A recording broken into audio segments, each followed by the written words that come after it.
namaku, akulah Yesus. Tuh, apa yang terjadi setelah oknum ini datang memakai nama Yesus? Muncul agama Kristen. Yesus tidak mengajarkan Kristen, tapi oknum yang mengaku kepada Paulus, akulah Yesus, akulah dia, tunas Daud, bintang gemilang dari timur, bintang timur, dan seterusnya. Itulah cikal bakal awal munculnya agama Kristen hari ini, yang tidak ada sama sekali benang merahnya dengan Nabi, Rasul besar untuk Bani Israel yang bernama Yesus anak Maria. Saya kira begitu, Bung. Sederhana. Ya, selama kita saling menghargai, edukasi lebih utama daripada hujat menghujat. Silakan. Oh, oke Bang, makasih Bang ya. Ya aku perlu tangkapin sedikit ya, sangat menarik ya Bang ya. Silakan. Ya, cuma makasih Bang udah jelaskan, udah panjang lebar Bang ya. Ya kita di sini cuma menyampaikan apa yang ada ya. Kita tidak boleh ya begini-gini ya juga ya. Ya, tadi Abang Juma tadi mengatakan bernarasi lebar tadi ya, cukup kita nyimak ya. Ya, jadi tadi apa yang udah disampaikan Abang semua ya, saya juga udah tangkap ya. Ya, jadi menurut apa tadi yang Abang semua mengatakan ya, di dalam Tauratnya Musa ya,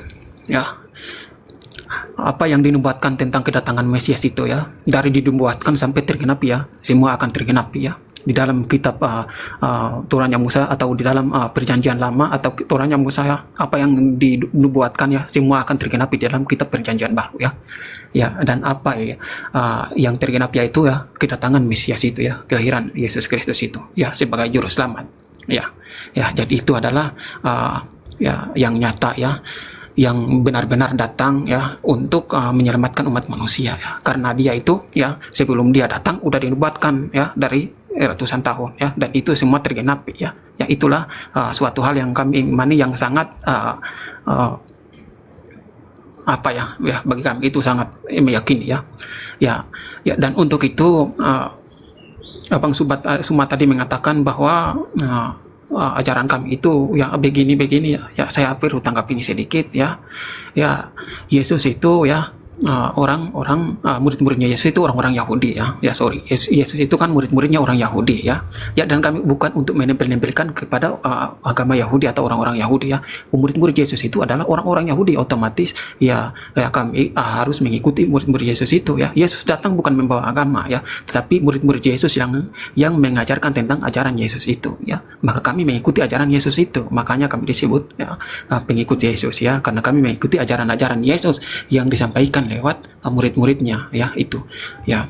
Dan tadi Abang semua mengatakan bahwa legitimasi segala macam ya, kami tidak berpatokan itu ya. Udah jelas Yesus mengatakan kepada murid-muridnya, pergi dan beritakanlah ajaranku atau beritakanlah Injil ini sampai ke seluruh dunia. Itu sudah jelas juga ya, tidak perlu kita mencari legitimasi kemana-mana, itu juga sudah cukup ya. Itu adalah perintah bagi umat-umatmu atau para murid-muridnya bahwa pergi dan memberitakan Injil untuk sampai seluruh dunia, kabar baik ya, terang bagi seluruh bangsa-bangsa. Itu udah jelas ya. Jadi Abang semua tidak perlu harus mengatakan bahwa begini ya. Jadi semua itu ya sesuai dengan narasi Abang semua ya. Tetapi udah jelas kami itu ya agama kami bukan pendirinya yang mengajarkan pertama bukan Paulus, tapi yang mendirikan pertama gereja adalah Rasul Petrus ya. Yaitu murid Yesus sendiri dari Yahudi, orang Yahudi. Mengapa kami harus berkaitan dengan Yahudi? Karena umat-umat pengikut Yesus, murid-murid Yesus adalah orang-orang Yahudi semua ya. Kenapa kemudian Paulus sebelum bertobat ya, murid-murid Yesus sudah mengajarkan semua tentang apa yang diajarkan Yesus ya. Setelah Paulus bertobat ketemu Yesus ya, bukan dia sendiri ya, tetapi itu para saksi mata ada ya, banyak orang yang menyaksikan ya. Bahkan Ananias sebelum pergi untuk berdoa kepada Paulus ya, Tuhan berfirman lagi menempatkan dalam mimpi itu kepada Ananias ya. Itu menjadi suatu mukjizat bahwa ya Tuhan itu menunjukkan mukjizat kepada Paulus itu ya. Jadi itulah yang harus saya sampaikan ke Bang Suma ya. Jadi kalau kita berbicara tentang pendiri atau penyebar atau pengajaran agama ya kalau Yesus Kristus ya yang mengajarkan ajarannya yaitu orang-orang atau orang-orang dekat dengan dia ya, itu murid-muridnya sendiri itu orang-orang Yahudi ya.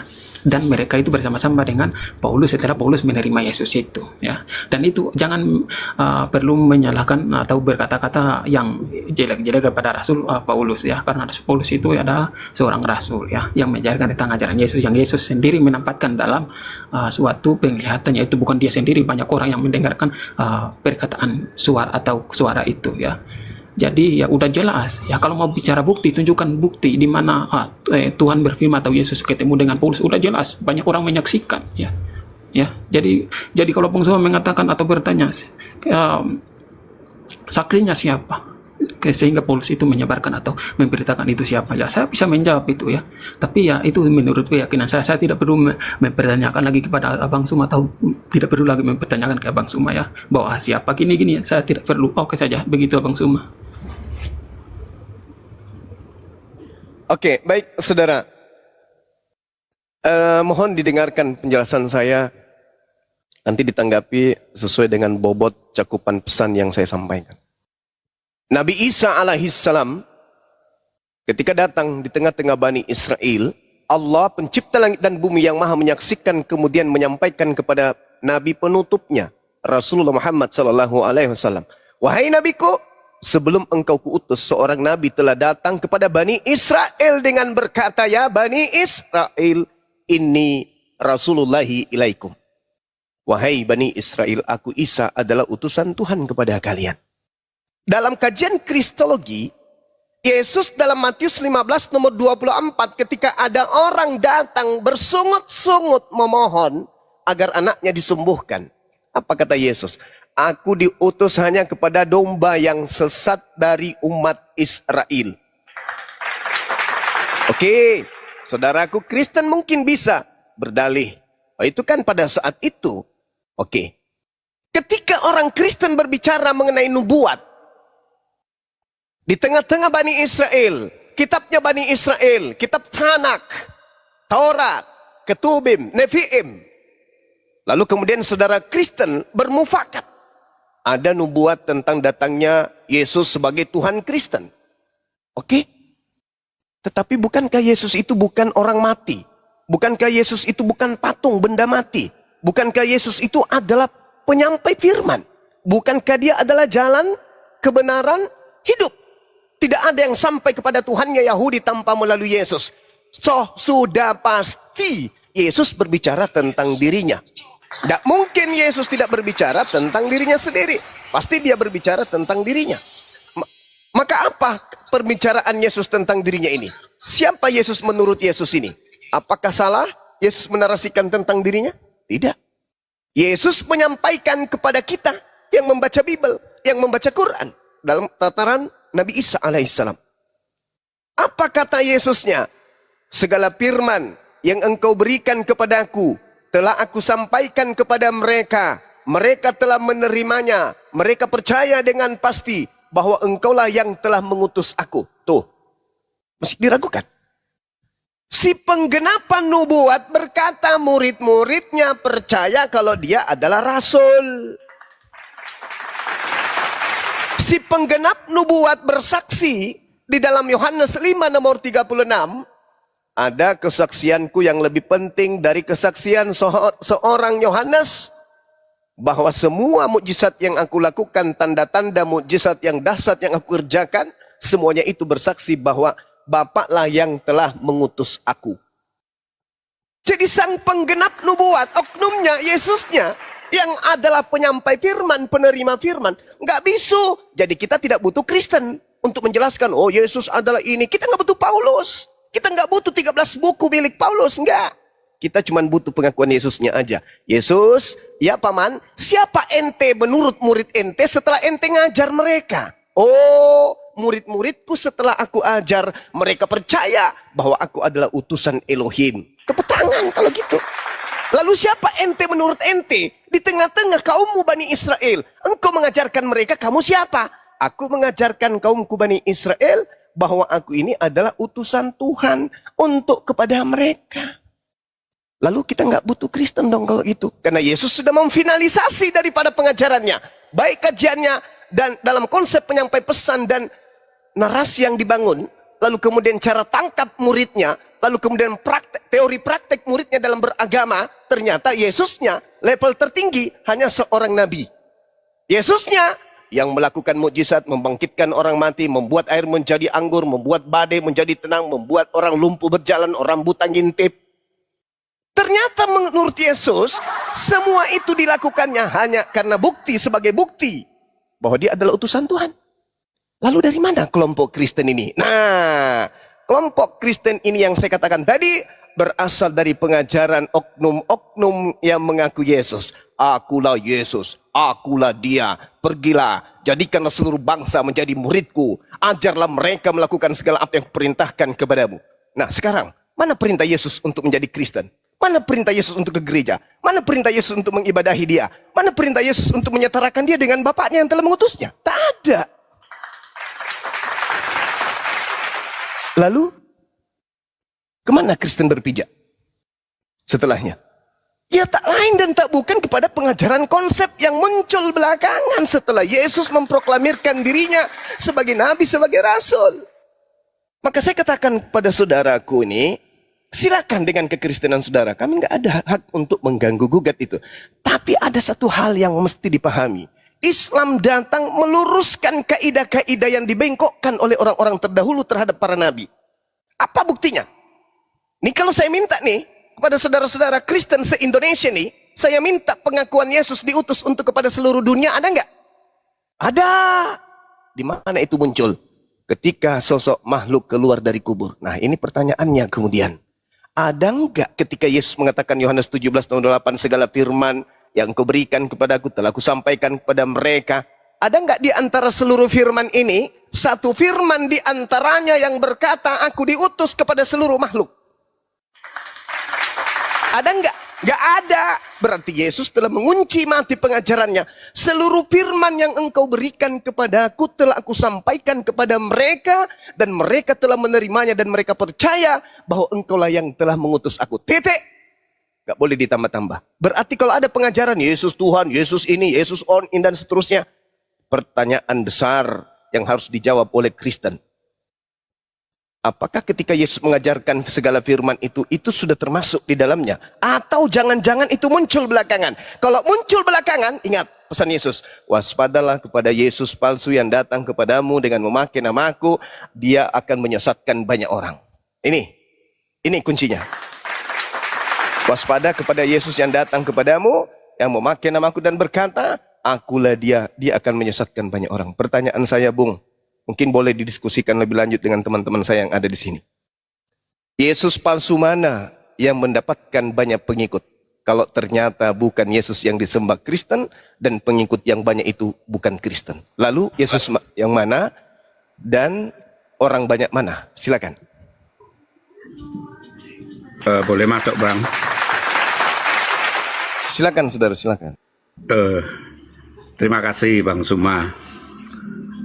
Keren penjelasannya dan tidak kurang dari seorang Bang Suma bisa masuk ke sini. Saya sangat senang, Bang. Nama Bang Suma itu sudah terkenal ya. Paman saya itu yang Muslim sangat mengidolakan Bang Suma.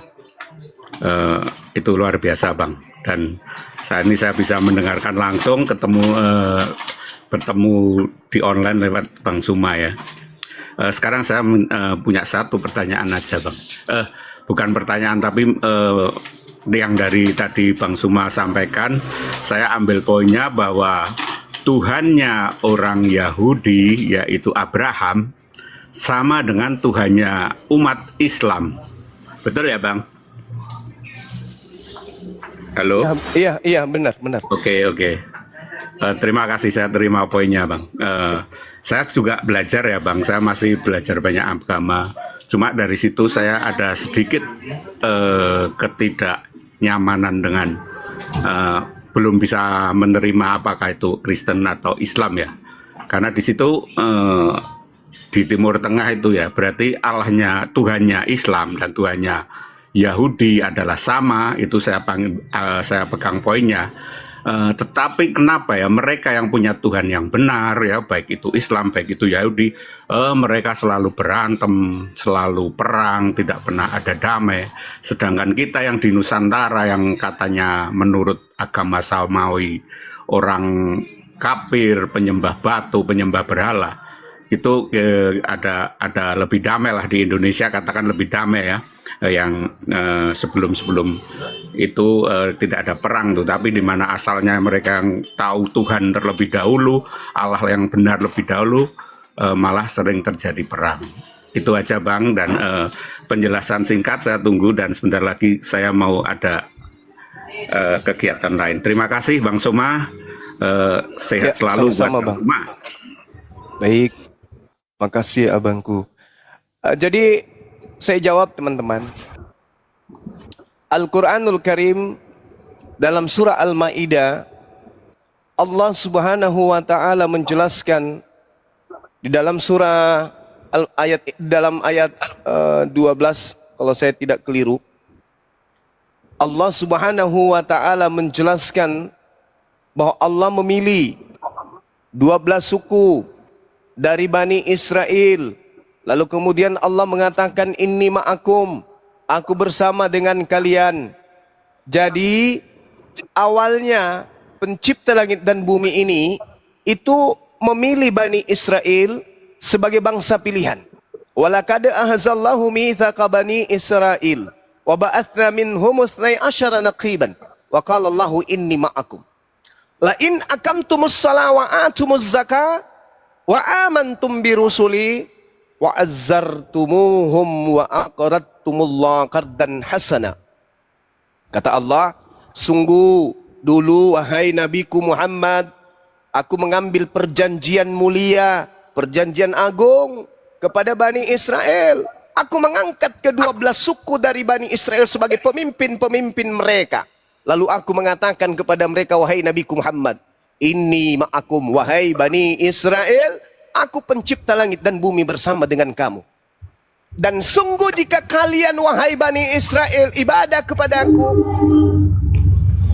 memberikan kemudian perlindungan kepada si miskin, menunaikan kemudian kewajibanmu terhadap si miskin dan seterusnya, beriman kepada utusan-utusanku, kamu bantu mereka, kemudian pasti aku akan hapuskan segala dosa-dosamu, kata pencipta langit dan bumi. Tetapi apabila kalian kufur, faman kafara ba'da dzalik minkum faqad dalla sawa'as sabil. Apabila kalian kafir, ingkar terhadap yang demikian itu, maka sesungguhnya kalian telah tersesat dari jalanku yang lurus. Ini kata Allah, wahai Nabiku Muhammad, dulu aku memilih mereka. Aku memilih mereka.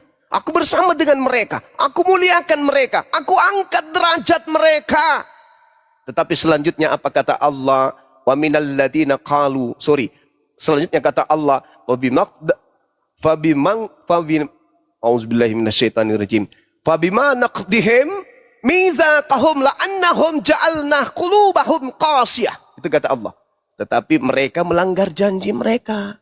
Mereka sering ingkar, mereka sering kemudian menyakiti utusan-utusanku. Maka aku melaknat mereka, wahai Nabiku Muhammad. Aku melaknat mereka. Dulu aku memilih mereka. Dulu aku mencintai mereka. Aku angkat derajat mereka. Tetapi mereka seringkali melanggar janji-janji. Mereka kufur atas nikmat kepada mereka. Maka aku laknat mereka. Aku jadikan hati mereka menjadi keras membatu. Mereka suka mengubah firmanku. Mereka sengaja melupakan sebagian pesan yang telah kuperingatkan kepada mereka. Maka engkau wahai Nabiku Muhammad selanjutnya akan senantiasa melihat pengkhianatan mereka. Kecuali sekelompok kecil aja yang mereka tidak akan berkhianat kepadamu. Apa kata Allah kepada Nabi Muhammad? Fa'fu anhum wasfah. Maka maafkanlah mereka. Maafkan mereka. Dan biarkan saja mereka. Sungguh aku Tuhan akan menyukai orang-orang yang memaafkan, yang berbuat baik. Nah, lalu setelah itu Allah Subhanahu wa Ta'ala menjelaskan, Nabiku Muhammad, setelah engkau mengetahui bahwa dulu sebelum engkau, kaum Israel, kaumnya Nabi Musa, aku pilih mereka, namun mereka ingkar terhadap yang aku janjikan, yang kami perjanjikan terhadap mereka.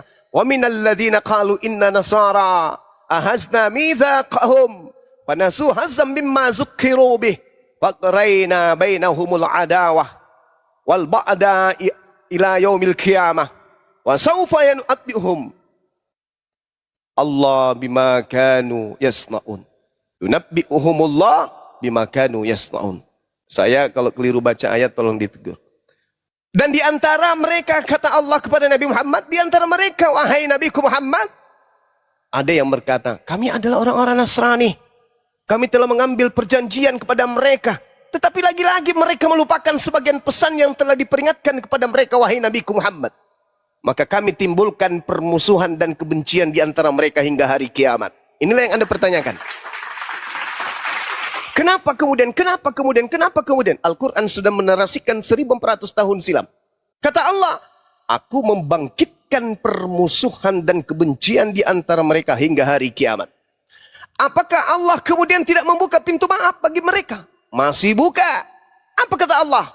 Ya ahlal kitab, qad ja'akum rasuluna yubayyinu lakum katsiran mimma kuntum tukhfuna minal kitab wa ya'funa an katsir. Wahai dikau keturunan orang-orang yang dulu aku utus nabi, yang dulu aku bersama dengan kalian, yang gemar membunuh para nabiku, yang menolak nabiku, yang kemudian mendustakan ayat-ayatku. Aku mengutus kemudian kepada kalian seorang nabi, seorang rasul untuk menjelaskan kepada kalian terkait dengan isi kitab yang kalian sembunyikan. Telah datang kepada kalian qad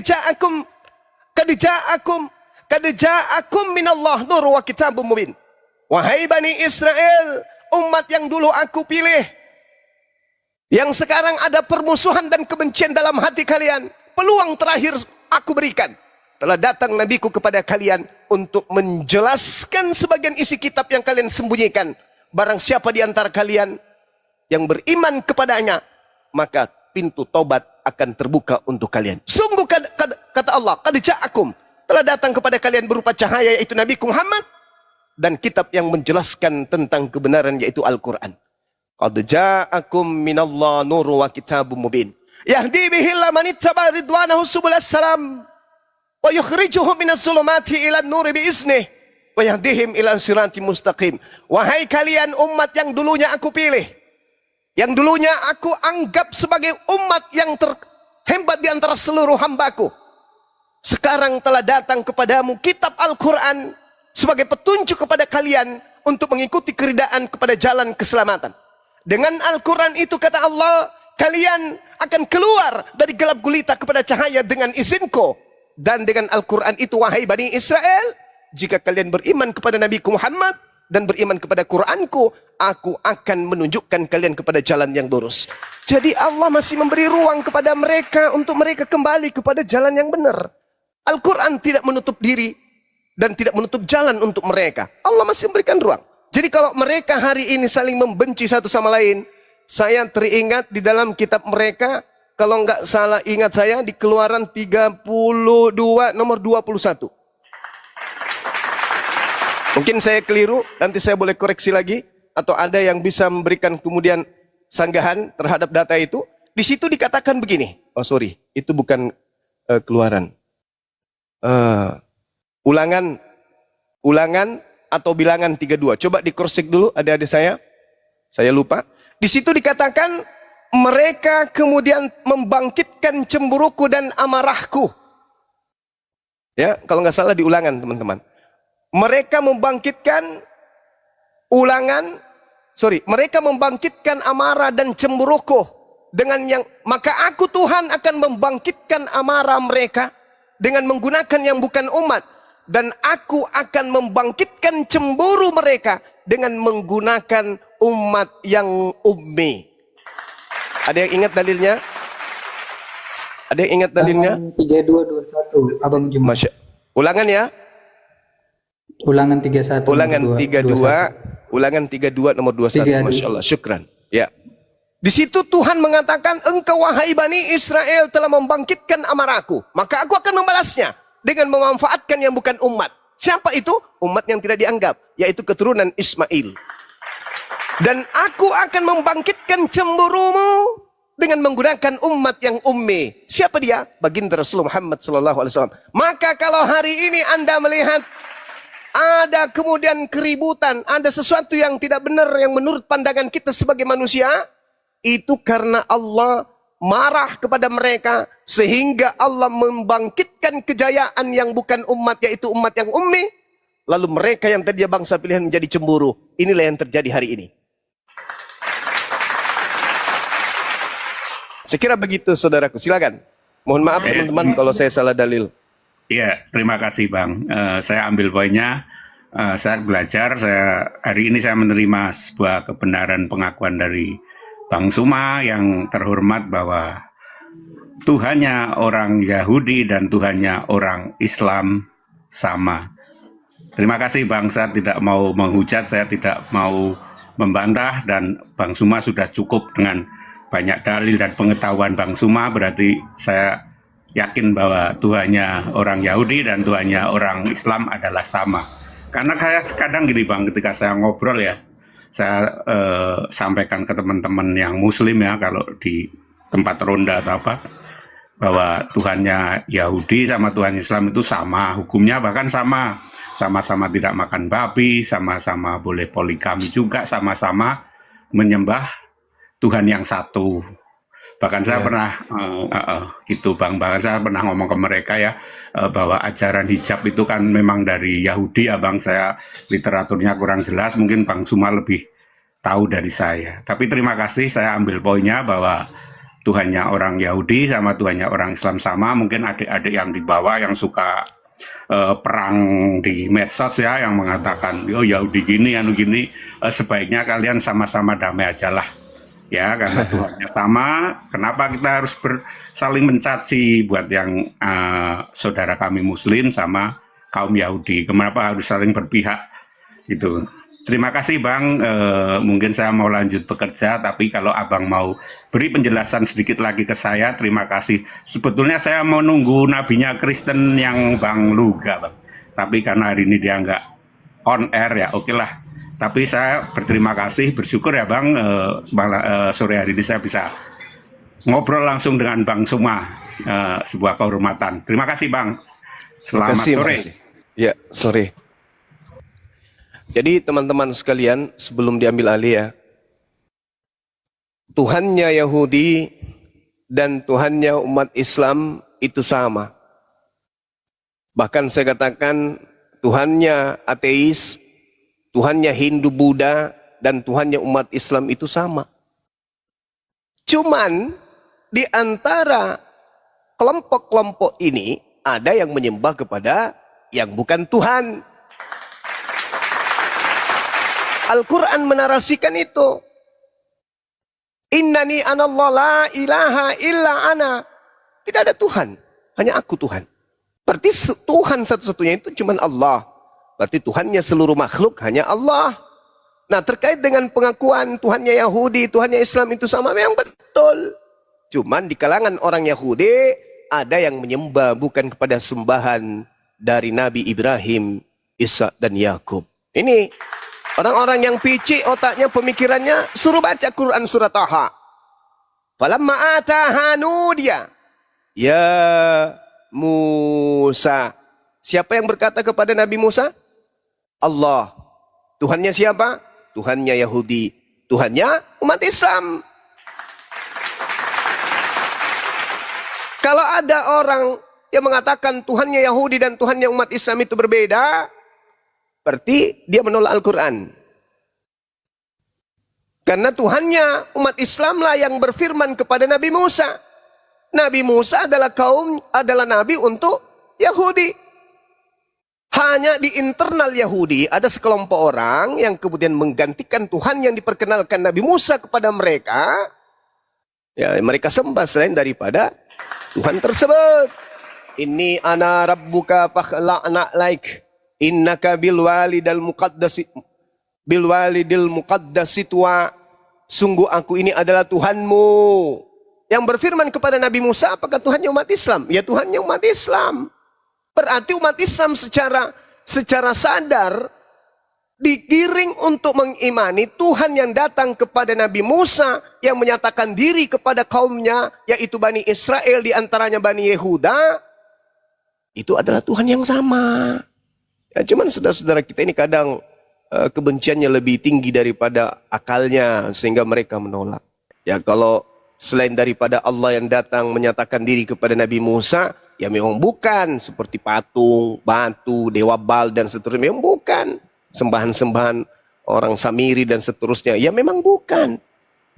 Sembahan orang Majus, ya memang bukan. Tapi kalau yang datang kepada Nabi Musa, di mana Nabi Musa diutus kepada Bani Israel, Bani Yehuda, itu adalah Tuhan yang sama.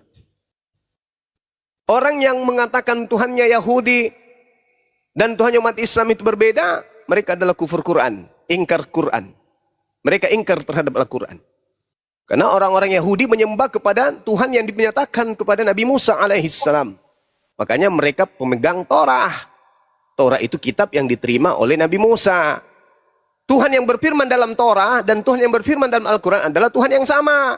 Jadi kalau ada orang yang mengaku Tuhannya Yahudi yang datang menyatakan diri dalam kitab Torah, dan Tuhan yang datang menyatakan diri dalam Al-Quran, itu adalah kufur, ingkar terhadap Al-Quran. Nah, coba Anda narasikan sendiri kalau ada orang ingkar terhadap Al-Quran, itu apa namanya? Biarpun dia sholat, biarpun dia puasa, biarpun dia menyembah kepada Allah, tapi kalau dia ingkar terhadap Tuhan yang datang kepada Nabi Musa, maka itu sama halnya dia muntah dan menjilat muntahnya sendiri. Berislamlah dengan cara-cara yang baik. Gunakan Islam Anda itu dengan cara yang baik, dengan nuansa Islami yang baik. Jangan menjadi orang munafik. Sekira gitu teman-teman. Silakan diambil alih sejenak, saya ada telepon. Oke, izin Bang, terima kasih. Saya out dulu. Ya, halo Bang Nasi Padang ini ya. Ya saya tidak tahu ya dia Muslim atau Kristen, saya tidak tahu ya. Ya tapi tadi yang Abang Suma katakan, ya terima kasih ya Abang Suma udah menjelaskan panjang lebar ya. Kita di sini kan intinya saling menghormati ya. Ya gitu ya. Tapi kalau menurut tadi yang Abang Suma jelaskan itu ya tidak sesuai apa yang kami orang Kristen imani ya. Tadi Abang Suma mengatakan bahwa Tuhan Yahudi dengan Tuhan ya menurut keyakinan Abang Suma sama ya. Tapi kalau menurut pandangan kami orang Kristen ya bagaimana mungkin firman yang sudah difirmankan kepada nabi-nabi terdahulu itu udah pasti jelas, udah pasti betul ya. Tidak mungkin dia merubah-rubah atau memporandakan lagi ya. Kenapa saya mengatakan itu ya? Ajaran Allah, Abraham, Ishak dan Yakub bertentangan dengan apa yang tadi Abang Suma mengatakan atau sesuai dengan apa yang Abang Suma bernarasikan tadi ya. Maksudnya Abang Suma tadi mengatakan bahwa sama ya. Kenapa bertentangan ya ajaran Tuhan Yahudi dengan ajaran keyakinan Abang Suma? Itu yang saya perlu tegaskan ya. Terus tadi Abang Suma mengatakan bahwa Yesus datang hanya untuk Bani Israel ya. Di dalam Yesaya 49:6 ya, dia berbunyi terlalu sedikit bagimu hanya untuk menjadi hambaku, untuk menegakkan suku-suku Yakub ya, dan untuk mengembalikan orang-orang Israel yang masih terpelihara. Tetapi aku akan membuat engkau menjadi terang bagi bangsa-bangsa supaya keselamatan yang daripadaku sampai ke ujung bumi ya. Jadi ayat ini dia mengatakan bahwa ya seluruh bangsa-bangsa di muka bumi ini itu akan mengenal terang lewat dari bangsa Israel ya, sebab keselamatan itu datang dari bangsa Yahudi ya. Jadi tadi Abang Suma juga mengatakan bahwa Allah yang benar itu adalah Allah khusus untuk bangsa Israel. Kenapa Abang Suma mengaitkan lagi kepada bangsa atau keyakinan-keyakinan yang lain atau bangsa-bangsa yang lainnya? Sebenarnya itu yang saya ingin menyampaikan saja, bukan saya memprotes ya, tapi saya bernarasi sesuai apa yang ada saja ya. Saya bukan mengframing atau bukan menghujat di sini ya. Ya, jadi apa tadi yang Abang Suma mengatakan bahwa Allah Abraham, Ishak dan Yakub ya, Allah orang Yahudi itu sama dengan Allah orang Islam ya. Di sini saya mempertegaskan kalau dia sama, ngapain untuk ajarannya bertentangan ya. Itu ya kita harus pikirkan ya secara logika ya, itu ya. Tidak mungkin Allah yang pertama itu dia udah berfirman dengan apa yang ada, tidak mungkin dia berubah-ubah lagi ya. Tidak mungkin untuk para nabi terdahulu, tidak mungkin lagi. Ya itu saja Bang. Di sini ya kita tidak menghujat. Ya oke Bang, mau tangkap gimana ya. Bang? Ini Gurunda Juma lagi nelpon sebentar. Nanti kita tunggu beliau balik lagi. Jadi yang kamu narasikan mengenai tentang Gurunda Juma menafsir, beliau tidak menafsir. Beliau mengatakan bahwa Tuhannya Yahudi, Tuhannya Hindu, Tuhannya Buddha sebenarnya sama dengan Tuhannya Islam. Maka perlu dengarkan penjelasan daripada penjelasan yang dijelaskan oleh Gurunda Juma. Jangan di-cut, dipotong, di-record, baru difitnahkan. Beliau menjelaskan menggunakan Al-Quran. Qul a'udzu birabbin nas. Katakanlah Muhammad terhadap mereka, aku berlindung kepada Tuhannya manusia. Ini dalil bahwa Tuhannya umat Islam adalah Tuhannya seluruh manusia, termasuk Yahudi, termasuk Hindu, termasuk Buddha, Tionghoa, Tuhannya semuanya. Cuman yang membuat mereka belok, kata Gurunda Juma, mereka membuat Tuhan-Tuhan yang baru. Itu loh, itu poinnya. Mereka yang membuat Tuhan-Tuhan yang baru. Sebenarnya mereka semua Tuhannya adalah Allah Subhanahu wa Ta'ala. Cuman karena tegar tengkuknya mereka membuat Tuhan-Tuhan baru, mereka sujud menyembah mereka. Makanya tadi Gurunda Juma mengatakan dalam surat At-Toha, Innani anallah la ilaha illa ana. Aku ini Allah, tiada Tuhan selain aku. Kemudian Allah di ayat pembuka dalam surat Al-Fatihah itu sudah diterangkan, Alhamdulillahi Rabbil Alamin. Segala puji bagi Allah, Tuhan semesta alam. Tetapi yang membuat mereka tidak lagi menyembah Tuhan semesta alam, berkat mereka membelokkan daripada ajaran-ajaran para nabi, hingga mereka membuat Tuhan-Tuhan baru. Ya kan? Jadi Bani Israel sekarang sudah tidak lurus lagi seperti zamannya Musa. Ya kan? Mereka tidak lurus lagi seperti zamannya Nabi Isa atau Yesua Hamasiyah. Maka ketika Anda mengatakan bahwa kalaulah Tuhannya umat Islam sama dengan Tuhannya orang Yahudi, lalu kenapa masih ada ya kan pembelokan-pembelokan daripada mereka terhadap umat Islam? Yaitu adalah perbuatan mereka sendiri. Yesus mengajarkan dalam Markus 12 nomor 29, hai orang Israel, Tuhan itu Allah kita Esa. Yang membelokkan hingga tidak lagi menyembah Tuhan yang Esa adalah kalian sendiri, dengan mengatakan bahwa tidak, dia adalah bagian daripada Tuhan itu sendiri yang berasal dari firman yang menjadi manusia.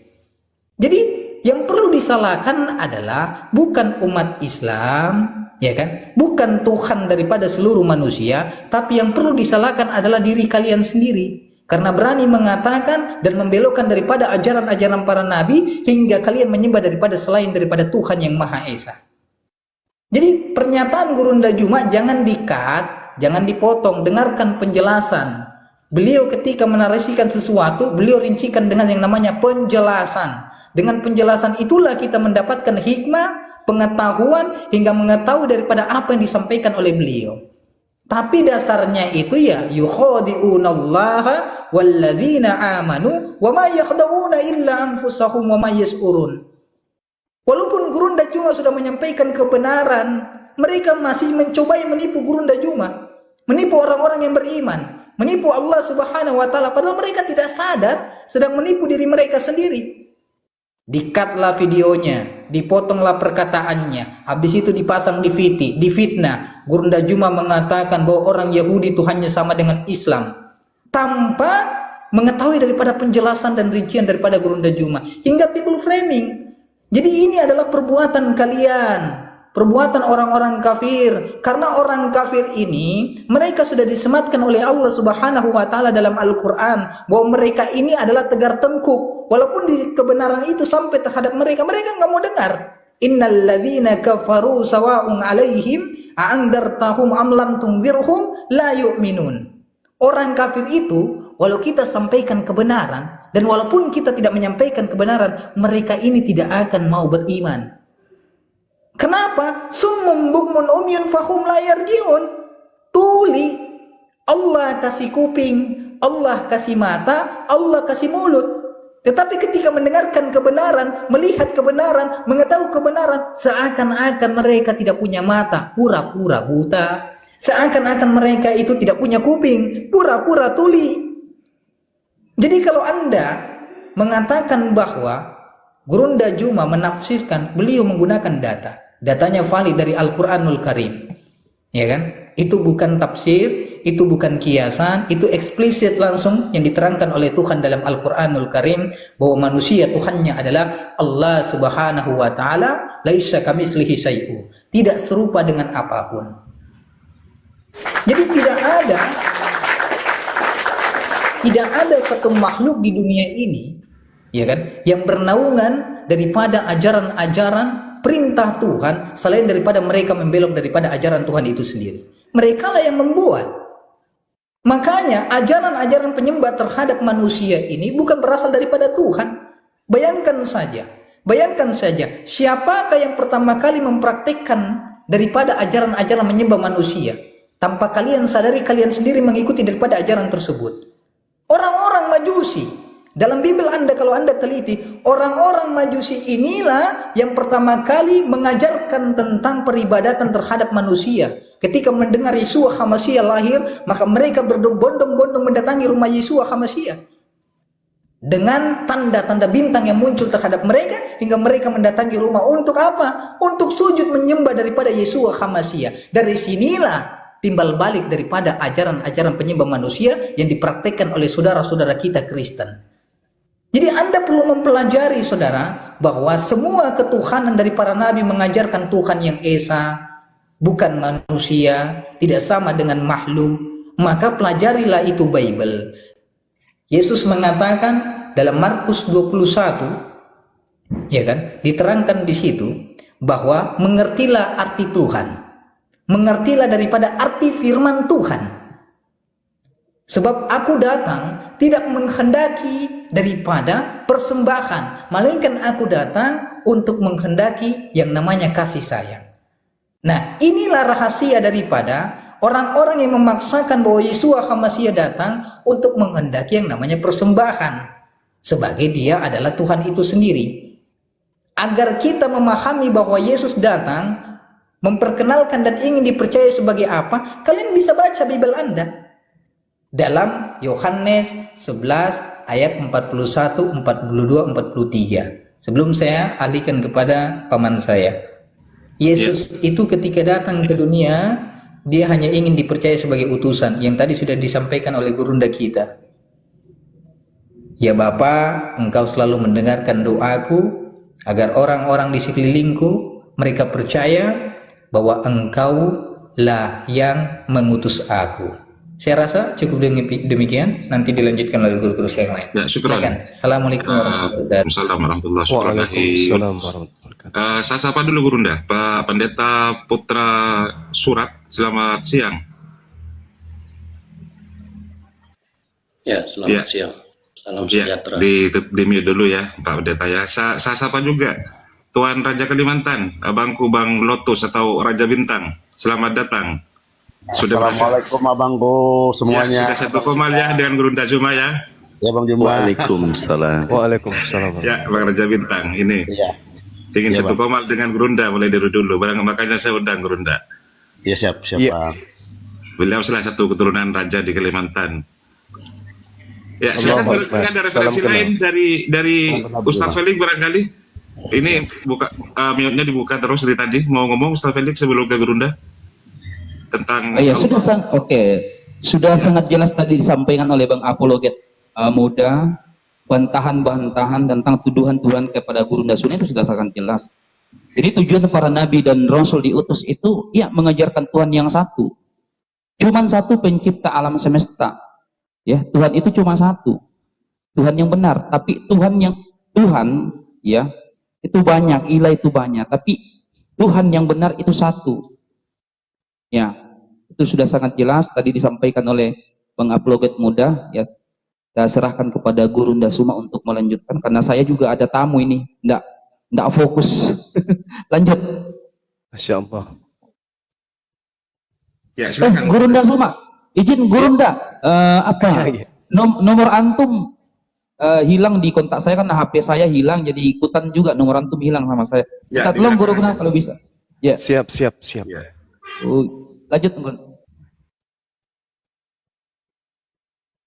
Silakan. Oke, tadi ada materi saya nggak dengarkan. Ada dari teman Kristen mungkin ada paparan bisa singkatnya, silakan. Ya, silakan Pak Pendeta Putra Suat. barangkali mau menanggapi apa yang telah didiskusikan dari tadi. Dibuka mute-nya, Pak Pendeta. Dari tadi menonton di bawah.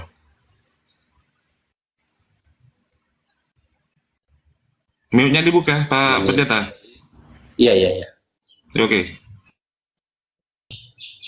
Oke, suara saya kedengaran toh? Jelas. Baik, jadi kalau bicara tentang konsep ketuhanan, berarti kita harus lihat dari latar belakang.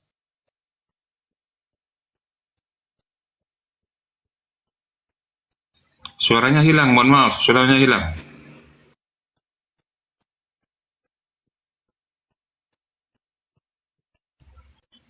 Pak Pendeta, monitor suaranya hilang. Oh, berarti sinyal saya kurang bagus. Ya, bisa diulang lagi, Sinyal Pak saya Pendeta. kurang sudah Ya. beberapa. Bisa diulang lagi? Ya, silakan. Ya. Ya, jadi kalau bicara tentang konsep ketuhanan, ya kita harus lihat dari latar belakang sejarah peradaban manusia. Mulai dari Adam dan juga perjalanan sejarah. Jadi ketika Tuhan menyatakan diri kepada manusia itu melalui wahyunya, pewahyuan. Nah, wahyu lewat para nabi dan juga oleh orang-orang beriman. Nah, pewahyuan, kalau bicara tentang kekristenan, maka kekristenan punya satu dasar pewahyuan yang tadinya dalam bentuk lisan dari ucapan nabi, orang-orang beriman, lalu kemudian itu dibukukan, ya, yang oleh orang Kristen itu dibagi menjadi dua perjanjian lama dan perjanjian baru.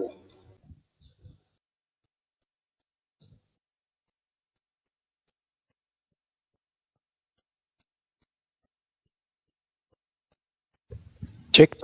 Ya, dilanjut. Cipta semesta itu esa. Itu, tetapi ketika bicara tentang konsep Tuhan berkomunikasi dengan manusia, ya kami paham itu tiga pribadi menurut catatan wahyunya, yaitu perjanjian lama dan perjanjian baru. Nah, gitu. Nah, kemudian di dalam pengkalimatan mulai dengan kitab Kejadian pasal 1 ayat 1 itu sudah terlihat, ya, kejamakan dan ketunggalan itu sudah dibicarakan, ya, dalam bahasa Ibrani Bereshit bara Elohim. Nah, Elohim itu jamak, bara itu dia yang mencipta. Dia di situ adalah orang ketiga tunggal. Jadi tunggal dan jamak. Jadi Bereshit bara Elohim. Kemudian melangkah lagi ke dalam Kejadian pasal 1 ayat 26, pada waktu penciptaan manusia, marilah kita menciptakan. Nah, jadi kejamakan dan ketunggalan. Kemudian dalam Ulangan pasal 6 ayat 4 itu juga dijabarkan tentang konsep kejamakan dan ketunggalan secara tersirat. Jadi Shema Yisrael Yehova Elohinu. Nah, kata Elohinu itu jamak, tunggalnya itu El. Jadi Yehova Elohinu, Yehova Ehad satu. Nah, jadi dari situ kemudian di perjanjian baru ternyata ada satu ayat kunci, ya, yang kemudian hari di dalam naskah originalnya berkembang naskah salinannya, bagian itu dihilangkan dalam 1 Yohanes 5 ayat 7.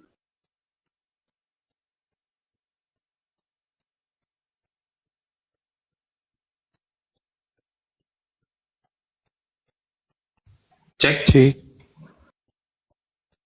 Ada kata hologos sang firman, kaito hagio pneuma sang roh kudus, hautois tris and esin, ketiganya adalah satu. Oke, itu baik, terima kasih. Oke, izin teman-teman saya nanggapi ya. Jadi saya dalam kajian university di kampus, kalau saya berikan kajian biasanya gini. saya menyimpulkan dengan satu perkara yang sulit untuk saudara-saudara Kristen lari dari perkara yang saya sebutkan. Orang Yahudi mengenal Tuhan, lalu kemudian mereka membentuk diri di dalam penghambaan kepada Tuhan. Jadi mengenal Tuhan dulu, baru menguraikan kemudian pola ketuhanan, pola ibadah, pola keyakinan, dan kitab suci. Jadi Tuhan dulu nih. Tuhan dulu yang menjabarkan dirinya, lalu kemudian diikutkan dengan kitab suci mereka. Kalau Kristen, sebaliknya. Jadi Kristen itu, kitab suci dulu, lalu kemudian mereka mengkonsep Tuhan. Jadi ada perbedaan. Kalau di Yahudi Tuhan dulu mengkonsepkan ajaran, kalau di Kristen ajaran dulu lalu mengkonsepkan Tuhan. Kenapa narasi ini saya bangun? Coba lihat kalau saudara pendeta atau pastor atau orang-orang tokoh dari gereja berbicara tentang Tuhan, mereka akan memperkaos data-data di dalam kitab agama lain untuk kemudian mengukuhkan sembahan mereka tuh. Padahal orang Yahudi sudah tamat, bahkan Yesus sendiri sudah tamat berbicara tentang Tuhan. Tidak ada narasi itu. Maka pokok pondasi dalam mengkaji keagamaan Yahudi itu, mereka berpangkuh kepada Amsal 3 nomor 5. Percayalah kepada Tuhan dengan segenap hatimu, jangan bersandar kepada pengertianmu sendiri. Itu dalil. Kalau di Kristen enggak. Pengertianmu sendiri yang kau konsep sendiri berdasarkan dengan pesanan apa yang kamu mau, lihat. Pungut dalil-dalil yang berkesesuaian dengan konsep ketuhanan Kristen. Itu di Kristen itu begitu polanya tuh. Kalau di Yahudi enggak, di Yahudi itu jelas. Orang Yahudinya diajarkan, misalnya dia dalam Yesaya 43 nomor 10. Engkaulah saksi-saksiku, tidak ada Tuhan yang dibentuk sebelum aku, dan tidak ada Tuhan yang dibentuk setelah aku. Ini final. Berarti Tuhan itu tidak serupa dengan apapun. 2 Samuel 7:22. Aku Tuhan yang maha tinggi, tidak ada Tuhan selain aku, dan tidak ada Tuhan, dan aku tidak serupa dengan apapun, tidak sama dengan apapun. Itu konsep final. Jadi konsep Tuhan dulu baru mereka jabarkan dalam aplikasi keagamaan. Kalau di Kristen berbeda. Aplikasi keagamaan dulu baru mereka membentuk Tuhan mereka sendiri dengan mengais-ngais dalil-dalil di kitab agama lain.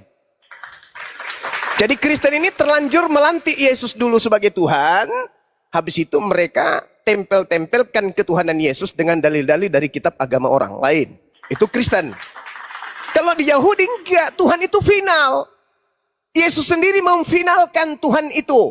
Yohanes 17 nomor 3. Hidup kekal itu satu, mengenal Bapa satu-satunya Tuhan yang benar. Dan mengenal Yesus sebagai Bapa juga. Enggak. Bapak junior? Bukan. Bagian dari Bapa juga sebagai Tuhan yang baru jadi manusia? Oh enggak. Yesus dikenal menurut Yesus hanya sebagai rasul utusan Tuhan. Selesai. Kristen muncul. Mengambil data-data yang ya mungkin bisa menjadikan Yesus Kristus yang mereka sembah ini sebagai Tuhan. Tapi itu tertolak demi kebenaran, tertolak kitab sucinya orang Yahudi, dan tertolak akal sehat manusia secara global. Tidak mungkin Tuhan menjadi bayi, itu tak mungkin. Tidak mungkin Tuhan netek kepada manusia, nggak mungkin. Nggak mungkin manusia ciptaan mengandung pencipta, itu nggak mungkin, itu mustahil. Tapi karena terlanjur Kristen imani itu, mau tidak mau Kristen harus pasang wajah dengan wajah tembok, lalu kemudian mengambil data-data di kitabnya orang Yahudi seakan-akan mereka benar. Makanya Yesus berpesan nih kepada Yahudi, hati-hati kepada penyesat yang datang kepadamu dengan memakai namaku. Nah sekarang orang Kristen laku nggak kalau tidak pakai nama Yesus? Orang Kristen dengan konsep Trinitas, Tritunggal, Oneness dan seterusnya, laku enggak kalau enggak jual nama Yesus? Enggak. Siapa yang mau Tuhan datang dalam rupa manusia? Siapa yang mau menyembah makhluk yang mati dibunuh manusia? Siapa yang mau kemudian menyembah makhluk yang berdoa kepada Tuhannya? Enggak ada. Tapi kalau dia menjual nama Yesus, wow, paten. Inilah yang Yesus katakan. Waspadalah kepada penyesat yang datang kepadamu dengan memakai namaku dan berkata, akulah dia. Janganlah engkau sampai disesatkan, kata Yesus. Matius 24 nomor 4 nomor 5. Waspadalah agar jangan kalian Bani Israel disesatkan. Sebab akan datang banyak orang dengan memakai namaku dan berkata, akulah Mesias. Mereka orang banyak ini akan menyesatkan banyak orang. Siapa orang banyak yang memakai nama Yesus dan menyesatkan banyak orang? Yang mereka yang menggantikan kewibawaan pencipta langit dan bumi yang bukan makhluk menjadi makhluk. Siapa mereka? Ya Kristen. Karena ini edukasi, ya saya anggap teman-teman ini adalah orang yang bisa kemudian menahan diri. Saya belak-belakan aja menyampaikan. Ketika Yesus berpesan, waspadalah kepada penyesat yang datang kepadamu dengan memakai namaku. Satu-satunya kelompok yang datang kepada Yahudi memakai nama Yesus hanya Kristen. Hanya itu. Jadi kalau hari ini saudara kita pendeta membawa narasi, membangun sebuah kepercayaan bahwasanya Tuhan itu datang dalam rupa manusia, apatah lagi mengambil 1 Yohanes 5 nomor 7, itu bagi kami yang berakal ini menggelikan. Ada 3 yang bersaksi di surga. Apa 3 ini? Ya 3 Tuhan. Di mana narasi itu bisa diambil dari kitabnya orang Yahudi? Enggak ada. Yesaya 45 nomor 6, la ilaha illa ana, tidak ada Tuhan selain saya, tidak ada Tuhan di samping saya, tidak ada Tuhan di bawah saya, tidak ada Tuhan di atas saya, tidak ada Tuhan yang menyertai saya. Sayalah Tuhan satu-satunya. Bahkan dikatakan yang tadi tuh, tidak ada Tuhan yang dibentuk. Sedangkan dalam Yohanes 1 nomor 14, firman itu telah dibentuk menjadi daging. Itu bukan Tuhan itu. Dibentuk jadi daging itu bukan Tuhan. Nah, harusnya saudara Kristen ini hentikan mengambil data-data dari kitabnya orang Yahudi. Kalau Kristen itu mau berdiri sendiri. Lalu mereka mengambil konsep dari mana Bang Suma? Sederhana. Ambil Filipi 2 nomor 6, nomor 7, nomor 8. Nah, selesai.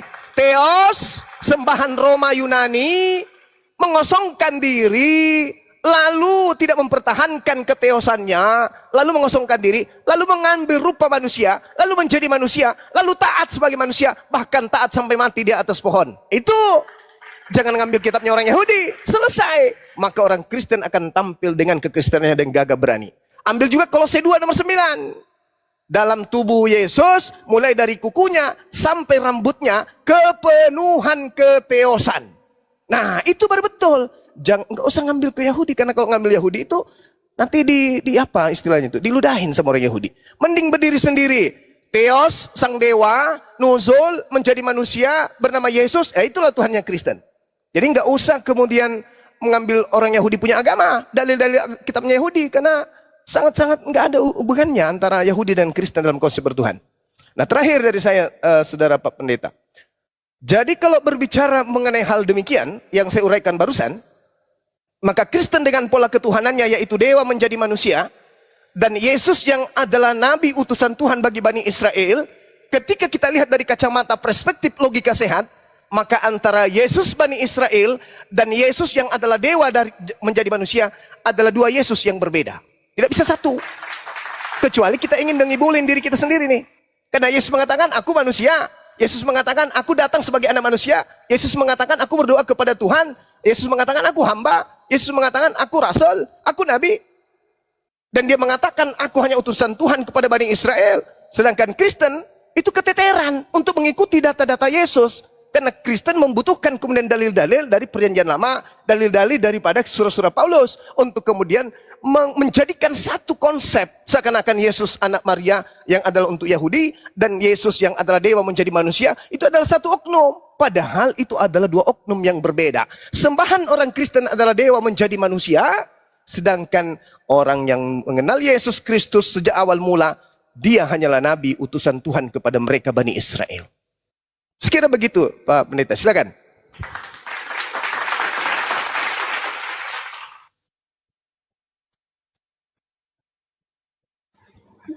Ya, saya langsung kah atau gimana saya? Silakan Bang, silakan. Oh, oke.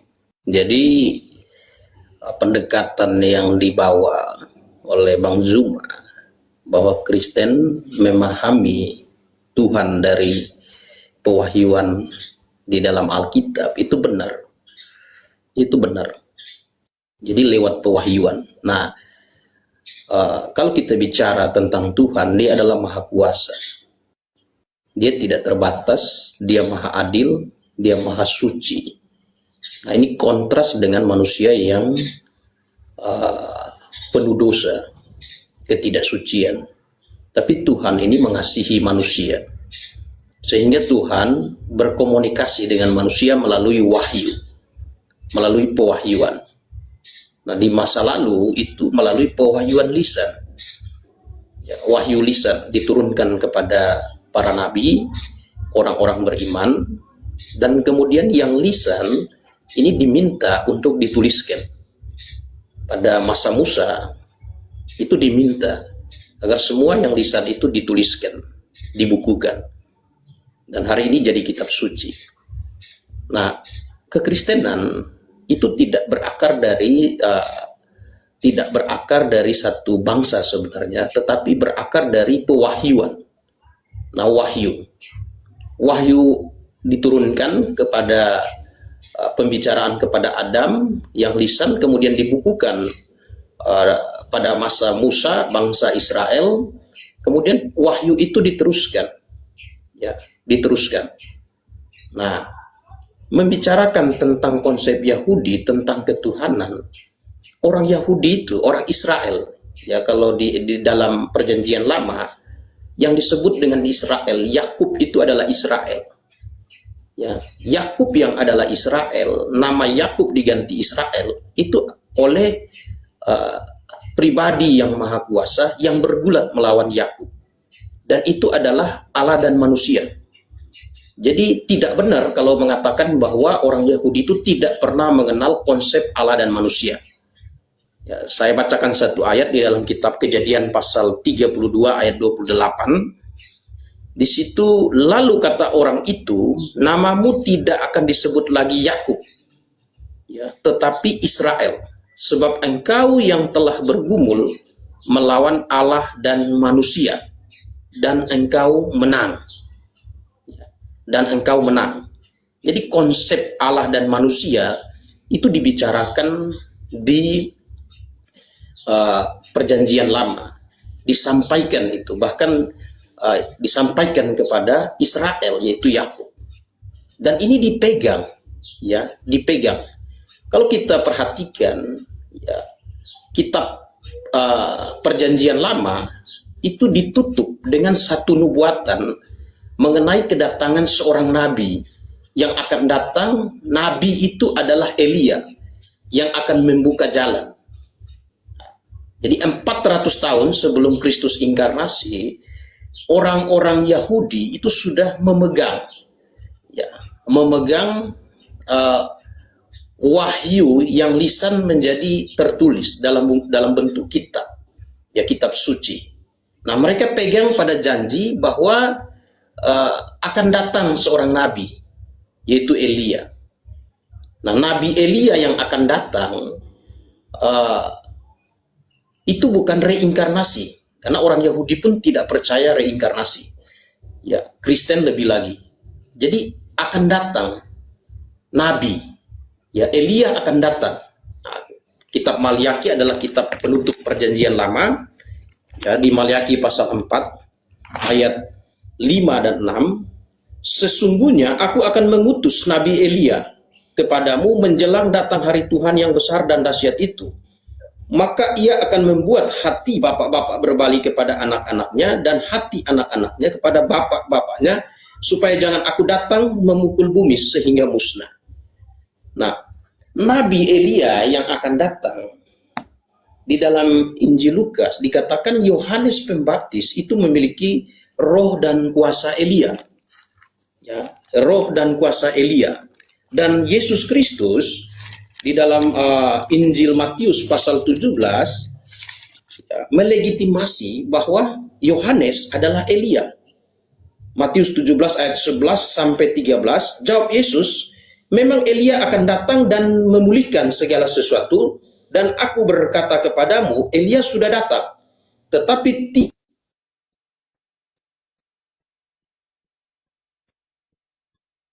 tidak mengenal dia dan memperlakukannya menurut kehendak mereka. Demikian juga anak manusia akan menderita oleh mereka. Pada waktu itu mengertilah murid-murid Yesus bahwa ia membicarakan tentang Yohanes Pembaptis. Nah, Yohanes Pembaptis muncul, ya, dia ditanya apakah dia Elia di dalam Injil Yohanes. Dia bilang dia bukan Elia karena dia bukan reinkarnasi Elia. Tapi dia berkata dialah suara yang berseru di padang gurun. Nah, itu Elia. Ya, dia memiliki roh dan kuasa Elia. Dia membuka jalan bagi Tuhan. membuka jalan, mempersiapkan jemaat, ya, jemaat yang digambarkan sebagai mempelai perempuan dari Kristus, digambarkan sebagai mempelai perempuan dari Kristus. Itu jemaat. Nah, jemaat itu dimulai dengan apa? Dengan seruan Yohanes Pembaptis untuk bertobat, dan orang-orang yang bertobat dan percaya kepada pemberitaan Yohanes Pembaptis memberi diri dibaptis. Nah, orang-orang yang memberi diri dibaptis inilah, ini yang disebut dengan murid. Murid inilah yang kemudian hari disebut dengan Kristen. Jadi kalau bicara Kristen tidak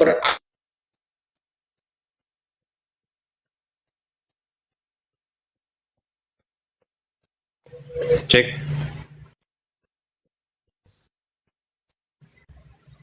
Jaringannya, sinyalnya, Pak Pendeta.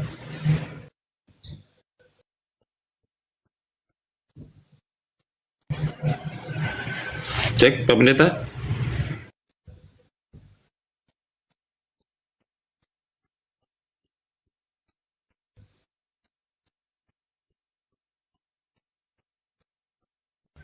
Ya, masalah jaringan kayaknya, Gurunda. Silakan dilanjut dulu, Bang Ucil. Dibuka mute-nya, Bang Ucil. Saya tanggapi dulu, Bang. Silakan Gurunda. Iya, mohon hostnya bijaksana sedikit.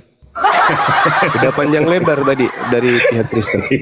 Jadi gini, bukan saya mau menggurui ya, saudara saya pendeta, enggak. Tapi alangkah baiknya kalau kita setiap kali mendudukkan perkara itu, sudut pandang kita itu bukan hanya dari sisi kita saya, tapi juga teman kita berdiskusi. Tadi di awal saya katakan bahwa Kristen ini konsepnya menetapkan Tuhan dulu, lalu mencomot-comot dalil di agama Yahudi untuk membenarkan kemudian konsep ketuhanan yang punya Kristen, di mana Tuhan mereka, dewa mereka, sembahan mereka, ilah mereka itu bisa menjadi manusia. Itu dulu. Hari ini setelah saya ungkapkan narasi itu, ternyata betul Pak Pendeta lagi-lagi ingin mengambil data di kitabnya Yahudi agar Yesus itu Tuhan. Ini masalah besar. Entah Pak Pendeta menyembunyikan kah, atau memang Pak Pendeta yang tidak terlalu jauh tidak terlalu jauh kemudian berselancar dalam kitabnya orang Yahudi. Kalau Anda membawa kitab Kejadian 32, Pak, mohon maaf nih. Kejadian 32 itu pasang badan kalau Anda anggap itu Tuhan. Karena data sebelumnya di data nomor 1 di Kejadian 32 itu, Yakub melanjutkan perjalanannya, lalu Yakub bertemu dengan malaikat-malaikat Elohim. Dan Yesus mengatakan di dalam Yohanes 10 nomor 34, 35, 36, siapapun yang diserahi tugas untuk menyampaikan firman, maka dia adalah Elohim. Lagi-lagi di dalam kitab Kisah Para Rasul, Kisah Para Rasul 7, di situ diterangkan dengan sangat jelas bahwasanya Musa alaihissalam menerima Taurat di dalam Kejadian 7, Kejadian 7 nomor 35, nomor 38, nomor 53. Nabi Musa menerima Taurat di Bukit Sinai, itulah dari malaikat, tidak langsung dari Tuhan. Dan kalau demikian adanya, Lukas benar, kemudian Yesus juga benar, lalu kemudian Musa juga benar, maka apa yang dinarasikan di dalam Keluaran 33 nomor 20, Tuhan berfirman, engkau tidak akan tahan memandang wajahku, sebab tidak ada orang yang memandang aku dapat hidup, itu bisa betul. Berarti yang datang kepada Yakub, bergumul dengan Yakub itu bukan Tuhan. Karena menurut Musa, tidak ada manusia hidup bisa melihat Tuhan, apalagi bergumul. Ini Pak, jadi tolong, Kejadian 32 yang Anda bawa itu bercerita tentang malaikat datang kepada Yakub, dan Anda bisa lihat di dalam data nomor 1-nya, di mana Yakub kemudian bertemu dengan para malaikat, bukan bertemu dengan Yakubnya bukan bertemu dengan Tuhan. Nah, coba Anda lihat di dalam Keluaran 7 nomor 1, ya mungkin ini hadiah dari saya. Di dalam kitab Keluaran 7 Pak, nomor 1, di situ Nabi Musa disebut Elohim. Bukan berarti Nabi Musa Tuhan. Dan kalau Anda lihat di dalam Kejadian 32 nomor 28 itu, Tuhan di situ disebut dengan sebutan Elohim. Bukan Yod He Pape. Mohon maaf nih. Bukan Hashem di sana, tapi Elohim. Jadi malaikat juga disebut Elohim, Pak. Nabi Musa juga disebut Elohim. Jadi yang bergumul dengan Musa, manusia alias malaikat yang datang dalam rupa manusia. Sama seperti dalam Al-Quran surah Maryam, malaikat datang dalam rupa manusia kepada Maryam. Sederhana itu. Lagi-lagi saya katakan kepada saudara-saudara saya melalui Pak Pendeta, Kristen lebih dulu menetapkan Tuhan. Kenapa demikian? Karena Paulus yang mendoktrin di dalam Roma 14 nomor 9. Untuk itulah Yesus mati agar dia dibangkitkan untuk menjadi Tuhan bagi orang Kristen. Begitu juga Petrus berkhotbah dalam Kisah Para Rasul 2 nomor 36. Petrus mengatakan, Kristus yang kau bunuh itu telah dijadikan menjadi Kristus dan Tuhan bagi kalian angkatan jahat. Nah, karena sudah terlanjur demikian, maka orang Kristen harus kemudian mencomot cocok dalil dalam agama lain supaya bisa kemudian menetapkan kekuatan bahwa Yesus itu Tuhan, padahal sebenarnya bukan. Gitu saudara. Jadi saya simpulkan, kejadian yang Anda bawa 32 nomor 28 itu malaikat, bukan Tuhan. Jadi yang bergumul dengan Yakub itu malaikat dalam rupa manusia. Yang bergumul dengan Maryam dalam Al-Quran itu bukan Tuhan, tapi malaikat yang datang dalam rupa manusia. Nah itu, jadi Roh Kudus yang datang kemudian kepada Maryam, itu adalah malaikat yang datang kepada Maryam, kemudian Elohim yang datang kepada Musa, Yakub dan Musa, dan juga kepada penyampai-penyampai firman, itu semua adalah malaikat. Dan itu dikuatkan oleh Kisah Para Rasul 7, nomor 35, nomor 38, nomor 53. Ternyata yang datang berfirman kepada Nabi Musa di Gunung Sinai, bukan Tuhan langsung, melainkan melalui perantaraan malaikat. Begitu saudara. Jadi lagi-lagi gugur, Yesus yang Anda tuhankan sebenarnya jangan lari ke kitabnya orang Yahudi. Cukup kuatkan iman Anda dengan mengambil data dari Filipi 2, nomor 6, nomor 7, nomor 8, Kisah Para Rasul 3, Kisah Para Rasul 2, nomor 36, Roma 14, nomor 9, dan seterusnya. Jadi Tuhan Anda itu adalah Tuhan independen yang berdiri sendiri, yang dibikin oleh orang-orang Roma dengan bantuan orang-orang Farisi, diantaranya adalah Paulus. Tidak ada hubungannya dengan ketuhanan yang diajarkan oleh para nabi kepada Bani Israel. Saya kira demikian, saudara. Lanjut. Ya, silakan Bang Ucil, dibuka mute-nya. Nah, halo, terima kasih Abang Juma ya, udah menjelaskan ya. Ya kita di sini cuman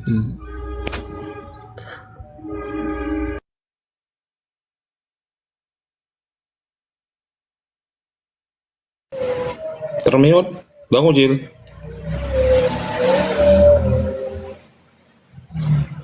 Bang Ucil, dibuka mute-nya.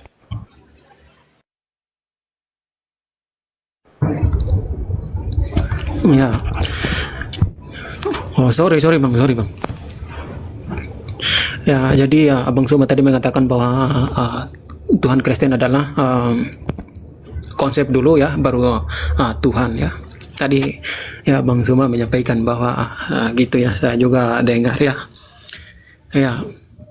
Ya, jadi ya, menurut sudut pandang kami orang Kristen atau Kristen ini ya sesuai yang tadi dibilang Bapak Pendeta tadi ya mengenai wahyu ya dari pertama ya, manusia yang pertama Adam ya, yang jatuh ke dalam dosa ya, di situ yang disitulah Allah menjanjikan Mesias yang itu ya, Mesias yang akan datang ya. Ya, itu ada di dalam Kejadian 15, Kejadian 3:15 ya. Itu aku akan mengadakan permusuhan antara engkau dan perempuan ini ya, antara keturunanmu dan keturunannya ya. Akan meremukkan kepalamu dan engkau akan meremukkan tumitnya ya. Jadi ayat ini berbicara tentang ya kedatangan Mesias ini ya. Jadi Abang Juma tadi maksudnya kita di sini ya saling menghargai aja apa yang kita ada di dalam bibir kami ya, kita mengutarakan sesuai itu ya. Ya, jadi Kristen itu berbicara tentang wahyu ya, wahyu apa? Ya, tentang manusia itu jatuh pertama. Manusia pertama jatuh ke dalam dosa, yaitu Adam dan Hawa ya. Disitulah Allah menjanjikan Mesias itu yang akan datang itu ya. Ya itu yang kenapa kami orang Kristen meyakini itu, yaitu kedatangan Mesias itu. Jadi bukan Tuhan dulu atau apa, bukan konsep dulu baru Tuhan ya. Tapi udah jelaskan itu, udah dibuatkan bahwa anak laki-laki dari seorang perempuan itulah yang akan meremukkan kepala ular itu ya. Jadi di situ kan udah jelas ya. Jadi di sini juga saya tidak berpanjang lebar ya, cuma saya menjelaskan itu saja kepada Abang Suma ya. Sebenarnya yang Abang Suma mengatakan bahwa konsep orang Kristen itu bukan konsep dulu baru Tuhan, oh itu salah Bang ya. Ya, Tuhan Yesus itu datang ya udah jelas ya, sebelum dia datang ya, dia udah dibuatkan ya, manusia pertama jatuh ke dalam dosa udah jelas ya. Itu Allah berfirman kepada ya, Allah berfirman langsung bahwa anak laki-laki akan meremukkan kepala ular, itu udah jelas ya. Dan dia akan lahir ya. Ya makanya di dalam perjanjian lama itu ya, Abang Juma tadi mengatakan bahwa kami tidak boleh memperkaitkan tentang perjanjian atau kitab-kitab orang Yahudi. Wah nggak bisa ya, Kristenan itu ya berkaitan dengan Yahudi ya. Oke. Jadi oke, itu aja Bang Juma. Baik. Nah nih, lagi-lagi dikuatkan. Benar-benar lebih sempurna lagi nih. Berbicara mengenai penebusan dosa bagi Bani Israel. Mana ada penebusan dosa pakai Tuhan dibunuh segala. Mana ada kemudian Mesias dibunuh untuk menebus dosa. Ini yang saya katakan tadi, saudara. Islam hadir untuk menolong kalian, menyembuhkan kalian. Di dalam kitabnya orang Yahudi telah diseru. Dan kita tidak punya hak mengganggu itu. Al-Quran surah Al-Hajj ayat 34. Imamat 1 nomor 2. Sudah punya kaidah. Ada tarekah, ada jalan menuju kepada Tuhan. Tuhan memproklamirkan, ajarkan kepada Bani Israel. Ketika mereka hendak mempersembahkan kurban penebus dosa. Kepadaku. Agar engkau memerintahkan dia mengorbankan kambing, bembe, domba, sapi. Nggak ada manusia, nggak ada Tuhan turun. Nggak ada. Itu kaidah. Al-Quran menjelaskan itu dan kitabnya Yahudi menjelaskan itu. Ajarkan kepada mereka Bani Israel. Apabila Bani Israel hendak menebus dosa mereka, hendaklah mereka mempersembahkan kambing, domba, sapi, lembu. Mana manusianya? Nggak ada. Bahkan Yesus di dalam Matius 8 nomor 4, apa kata Yesus? Jika engkau kemudian perlihatkanlah dirimu kepada para imam. Persembahkanlah persembahan kurban seperti yang diperintahkan oleh Nabi Musa kepadamu. Jadi tidak ada dalil, oh Tuhan turun kemudian keturunanmu, keturunannya. Keturunan yang dimaksud keturunan Hawa. Kenapa pula lari ke keturunan Hawa? Karena kalian sudah terlanjur menetapkan Yesus Kristus yang keluar dari kubur ini sebagai sembahan kalian. Kalian kehilangan arah. Kalian kepepet. Mengaku agama samawi. Mengaku ajaran Yesus. Mengaku dari Israel. Tapi tidak punya pondasi. Maka apa yang kalian ambil? Ngutip, jilat, nyomot dalil kitabnya orang Yahudi.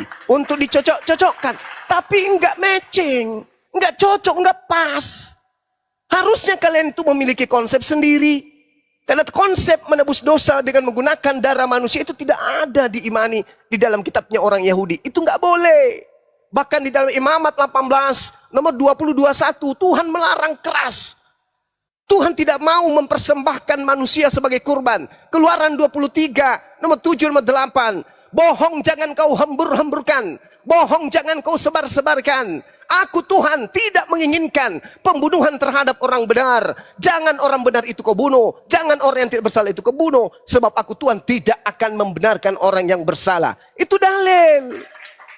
Bagaimana mungkin orang bersalah ini dibenarkan dengan membunuh orang yang benar? Itu konsep dari mana? Gak boleh. Kecuali Anda ingin merubah bunyi Keluaran 23 nomor 7 nomor 8 itu dengan berbalik 38 derajat. Itu gak bisa. Jadi konsep Yesus Kristus turun ke bumi menebus dosa itu konsep dari mana, Cak Ayu? Itu nggak ada. Anda terbantahkan oleh Yesus sendiri. Yesus yang pasang badan. Imamat itu adalah hukum Torah. Kata Yesus di dalam Matius 5 nomor 19. Barang siapa yang menggantikan korban binatang menjadi korban manusia. Lalu mengajarkan kepada orang lain. Maka dia akan menempati tempat terhina alias neraka jahanam. Itu kata Yesus. Kalau engkau ingin menjadi pengikutku, kata Yesus, baca Matius 19 nomor 16. Apa syaratnya menjadi pengikutnya? Jangan mempersembahkan manusia sebagai penebus dosa. Jangan. Karena di situ dikatakan, turuti segala perintah Elohim. Apa perintah Elohim? Kurban hewan, Cak Ayu. Bukan kurban manusia. Jadi kalian ini bukan pengikut Yesus. Kalian ini pengikut Kristus yang keluar dari kubur. Bukan pengikut Yesus yang keluar dari rahim Maria, bukan. Anda mengikuti Yesus yang lain. Yang aneh, yang beda. Yang ajarannya entah apa. Jadi begitu saudaraku. Kalau Anda mengatakan bahwasanya Anda mengikuti Yesus, no. Yesus yang Anda ikuti adalah Kristus yang keluar dari kubur. Yang datang mengaku, kepadaku telah diberi kuasa. Baik langit dan bumi, pergilah, jadikan seluruh bangsa menjadi pengikutku. Karena Anda sudah merasa diberi kuasa, Anda disebut lagi bukan lagi hamba Tuhan, tapi adalah anak Tuhan, maka Anda berkuasa mengajarkan apapun. Anda kemudian mendogma apapun. Anda berkuasa kemudian mendoktrin manusia dengan doktrin apapun, meskipun tidak masuk akal. Ajaran Yesusnya itu loh. Dudukkan perkara ajaran Yesusnya dulu. Yesus melarang muridnya merubah Torah. Setitik pun. Lukas 16:17. Lebih mudah langit dan bumi lenyap daripada setitik dari hukum Torah itu dibatalkan. Berarti tidak boleh batal pembatalan penebusan dengan menggunakan hewan. Tidak boleh penebus dengan darah manusia, itu ajaran Molok. Tidak boleh.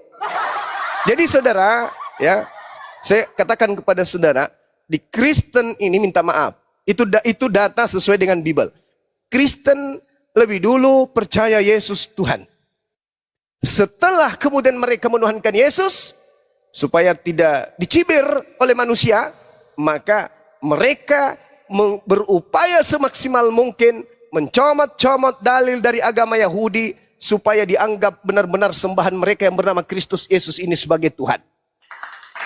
Tapi sayangnya, Yesus pasang badan, dia bukan Tuhan menurut Yesus. Bible itu sendiri yang pasang badan kemudian bahwa Yesus bukan Tuhan. Yesus adalah utusan Tuhan. Yesus menyembah kepada Tuhan dan seterusnya. Jadi tidak ada data kecuali doktrin dan dogma. Kalau seluruh orang cerdas, orang pintar, orang terpelajar yang bisa mengkaji Bible dan Al-Quran sudah pada meninggal di dunia ini, barulah orang Kristen bisa mendogma dan mendoktrin orang dengan seenaknya. Selama orang-orang pintar, orang-orang cerdas, cendekiawan yang belajar tentang Bible, Al-Quran, maka selama itu juga orang Kristen akan keteteran mendoktrin bahwa Yesus Kristus yang keluar dari kubur itu adalah Tuhan yang datang dalam rupa manusia. Itu saudara, sekali lagi, Anda menjadi Kristen karena doktrin dan dogma, bukan karena proses berpikir. Bagaimana caranya Anda menguatkan kemudian alibi keagamaan saudara? Anda harus mengais-ngais kitabnya Yahudi. Tuhan karena keturunannya dan keturunanmu sehingga Yesus turun. Hei, itu tak ada pula, itu nggak ada. Yesus turun hanya dikenal sebagai utusan rasul.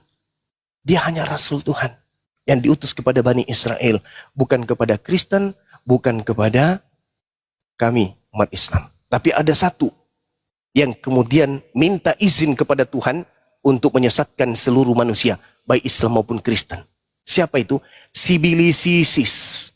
Coba Anda baca Kejadian 3 nomor 12 yang Anda maksud tadi. Kejadian 3 nomor 12, nomor 15. Anda baca sampai situ. Aku Tuhan akan mengadakan permusuhan antara keturunanmu dan keturunannya. Bukan keturunan Maria, coy. Keturunan Adam, keturunan Hawa. Siapa dia yang meremukkan kemudian iblis? Siapa dia? Para nabi dan pengikutnya. Umat Islam inilah yang meremukkan kemudian kepala setan, yang meremukkan tumit setan. Setan mempersembahkan kemudian penyaliban, sehingga terjadi penyaliban. Apakah kalian kemudian menghancurkan ajaran setan? Enggak, kalian malah beriman. Saya kira begitu saudaraku. Mohon maaf, saya ada tamu. Silakan dilanjutkan dengan guru-guru saya yang ada di sini. Insya Allah nanti kita lanjut lagi. Ingat ya, saya tidak sedang menggurui. Saya hanya mengingatkan. Saya paham betul saudara Kristen saya baca Bible. Saya paham betul kalian itu adalah orang-orang yang mempelajari Bible. Hanya saja mungkin lebih mengedepankan doktrin dan dogma saja daripada apa yang tertulis dalam ajaran kalian sendiri. Saya Bang Suma izin sejenak untuk menjamu tamu dulu. Silakan. Masya Allah. Subhanallah, walhamdulillah, wa la ilaha illallah, Allahu Akbar.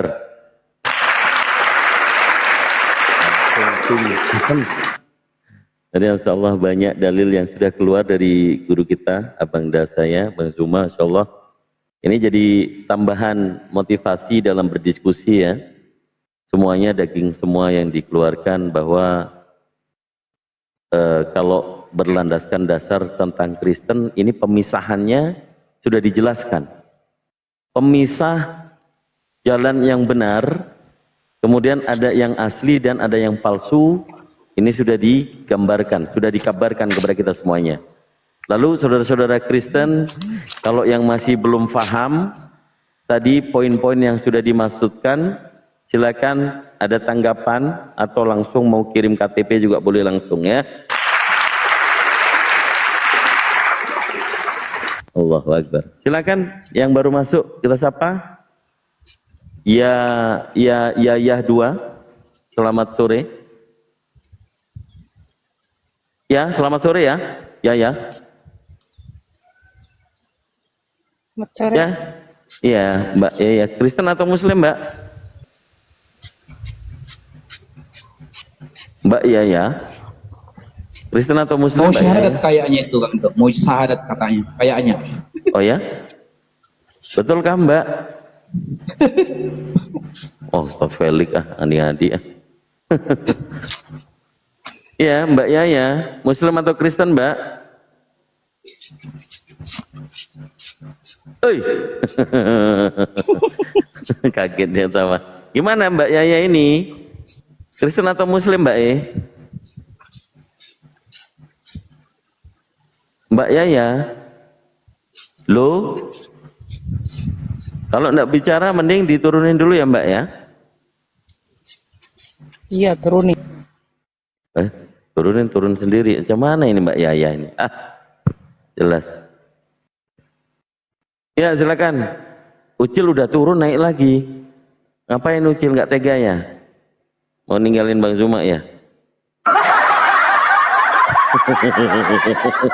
Sekali ngomong dihitung sama teman di bawah, iyanya ada berapa kali itu? Ya. Ada kali. Kelihatan nervous. Akan naik ke atas. Jadi yang mau kita diskusikan, jadi adanya pemisah di antara Yahudi itu adalah Yesus asli dan ada yang palsu. Itu jelas tuh. Kalau ya kalian yakini memang ada yang palsu, sementara kalian bukan orang Yahudi sehingga mengikuti yang asli, hanya diutus untuk Bani Israel, ya ngapain lagi? Ya, begitu, ya.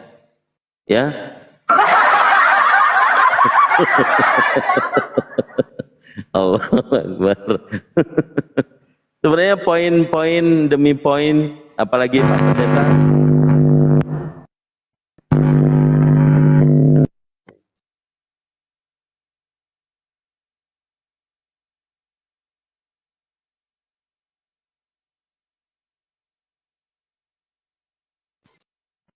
Nice Kang Dito. Lanjut. Iya, udah kan. Saya matikan. Karena sudah mulai rusak itu headset saya. Tadi padahal dengar udah enak-enak kan. Ya silakan buat teman-teman Kristen yang mau naik monggo. Atau Ustadz Felix ada yang mau tambahin sambil menunggu gurunda kita. Kalau ada yang Kristen yang berkelas bolehlah naik ya. Iya. Gitu ya, silakan ya, Bang Felix ya, silakan ya. Iya, di sini saya hanya mau menyampaikan kepada teman-teman kita Kristen bahwasanya setiap ya ilmu yang dipaparkan oleh teman-teman kita dari Muslim tolong dipikirkan. Tolong dipikirkan karena semua yang disampaikan adalah dalil yang bisa divalidasi, yang diambil dari Bible dan Al-Qur'an. Nah, karena kalau kita berbicara siapa Yesus, tentunya kita merujuk kepada Bible. Ya, yang kedua agama yang benar itu merujuk kepada ya kitab yang kita katakan suci. Jadi kalau mau menjelaskan Tuhan dengan seenak dungkul sendiri, ya susah. Kita bicarakan siapa Tuhan itu menurut referensi yang Ada gitu teman-teman. Tolong dipikirkan ya bahwa manusia itu adalah manusia, Tuhan adalah Tuhan. Itu aja dari saya Kang Dito. Dipikirkan, tidak mungkin ya manusia jadi Tuhan, Tuhan jadi manusia. Itu dipikirkan, pakai logika saja kita sudah mampu berpikir gitu. Sedikit saja dari saya Kang Dito. Lanjut. Iya, kalau memang ia tadi sudah bersyukur sekali ya si siapa Ucil ya, karena jarang-jarang sekali kemudian Ucil bisa langsung berhadapan dengan Bang Zuma, apalagi setelah menggantikan posisi Pak Pendeta tadi, Pendeta ST Surat ya, sehingga memang tidak ada perlawanan, sehingga ada lawan di sini ya. Kalau izin, kalau Gurunda masih break ya, sambil nunggu Kristen yang lain ya, Ucil, Bang Ucil, kira-kira Bang Ucil, karena saya melihat tadi banyak poin-poin yang Bang Ucil tadi ambil, ternyata masih bersikukuh ya, masih sangat kekeh dengan doktrin bahwa Yesus itu untuk di luar Bani Israel atau non-Yahudi. Itu kenapa bisa mengambil poin seperti itu, padahal sudah dijelaskan Yesus hanya diutus kepada Bani Israel. Silakan. Iya Bang, karena aku tadi udah jelaskan di Yesaya 46, Yesaya 49 itu ya. Bukan di kitab Perjanjian Baru, tapi di Perjanjian Lama itu. Ya, di situ untuk seluruh bangsa-bangsa supaya keselamatan itu nyampe ke ujung bumi ya, dan seluruh bangsa-bangsa di dunia ini mengenal terang itu dari bangsa Israel ya, gitu. Jadi abang mengatakan bernarasi tadi bahwa Yesus yang Yesus manusia, Tuhan yang menjadi manusia. Ya, di sini kita ikutin apa yang menurut sudut pandang abang dan menurut sudut pandang saya, dan saya menjelaskan tentang sudut pandang saya. Di dalam iman kami ya, Yesus itu dijanjikan setelah manusia jatuh ke dalam dosa di kitab Taurat, dan itu tergenapi di Perjanjian Baru, dan Perjanjian Baru itu adalah kabar baik ya. Yesus itu datang sebagai juru selamat untuk menyelamatkan umat manusia. Makanya di dalam Yohanes 13:6 itu dia mengatakan bahwa karena begitu besar kasih Allah akan dunia ini, dia mengurniakan anak yang tunggal itu ya, supaya setiap orang yang percaya kepada dia, berarti setiap orang yang percaya kepada Yesus yang diutus Allah itu, dia memperoleh hidup yang kekal. Di situ ya. Jadi apa yang saya katakan ini sesuai, ada dalilnya juga, makanya Yesus berkata aku jalan dan kebenaran, karena sesuai ya, Yohanes berapa tadi, Yohanes 13 ayat 6 itu, karena sungguh besar kasih Allah kepada umat manusia di dunia ini, dia mengurniakan anak yang tunggal supaya setiap orang yang percaya kepada dia tidak binasa, memperoleh hidup yang kekal. Makanya Yesus sendiri mengatakan akulah jalan dan kebenaran dan hidup, siapa yang percaya kepada dia, dia akan hidup dan dia akan selamat. Itu udah jelas, dan itu kami meyakini itu karena Yesus bukan tiba-tiba datang. Yesus itu sudah dinubuatkan ratusan tahun sebelum dia datang. Makanya Perjanjian Lama adalah nubuatan, Perjanjian Baru adalah penggenapan dari Perjanjian Lama itu yang kami yakini. Nah, jadi tadi abang mengatakan bahwa Yesus Tuhan izin Kang Dito juga izin ya, Kang Dito. di dalam Bible Saya tanya dulu sama Bang Ucil. Saya potong dulu Bang Ucil. Yesus itu datang sebagai Tuhan apa sebagai manusia Bang Ucil? Jawab dengan jujur.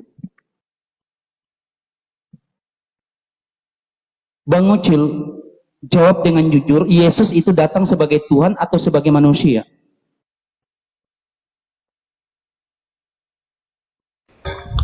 Bang, bentar dulu, orang di sini sholat, saya di sini juga dengarnya orangnya sini sholat, bentar Bang. Iya, kita bedah sama-sama ya. Datang sebagai Tuhan atau manusia? Nah, saya senang Yesus itu bahas ini sebagai manusia. Iya, Yesus datang sebagai manusia, dia menyelamatkan umat manusia. Oke, datang sebagai manusia berarti bukan sebagai Tuhan.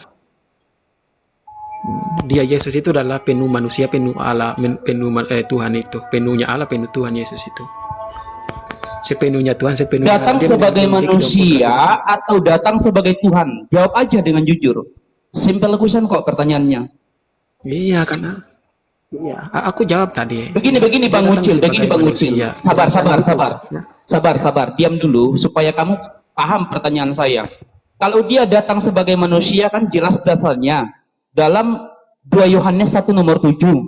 Barang siapa yang tidak mengakui Yesus datang sebagai manusia, maka dia adalah penyesat antikristus. Itu dalilnya. Kalau dia datang sebagai Tuhan, referensinya mana? Kalau dia datang sepenuhnya Tuhan, sepenuhnya manusia, referensinya di mana? Karena untuk menjelaskan siapa Yesus, tentunya kita merujuk kepada ya referensi, yaitu Bible yang bisa divalidasi. Begitu Bang Ucil, silakan. Kalau dia datang sebagai Tuhan dan manusia, silakan referensinya di mana. Jangan ya menjelaskan sesuatu dengan narasi liar. Silakan.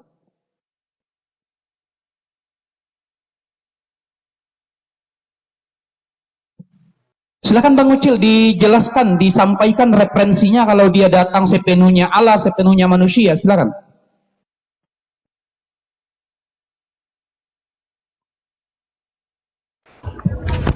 Ya, jadi Yesus itu datang sebagai manusia ya. Yesus itu lahir ke dalam dunia itu dalam bentuk manusia untuk menyelamatkan manusia. Makanya dia sebelum lahir itu ya, dia kan firman. Referensinya mana, Pak? Referensinya mana? Karena abang tadi mempertanyakan bahwa Yesus itu datang sebagai manusia apa? Berarti dia datang sebagai Tuhan, bukan sebagai Tuhan ya, bukan sebagai Tuhan, dia datang sebagai manusia.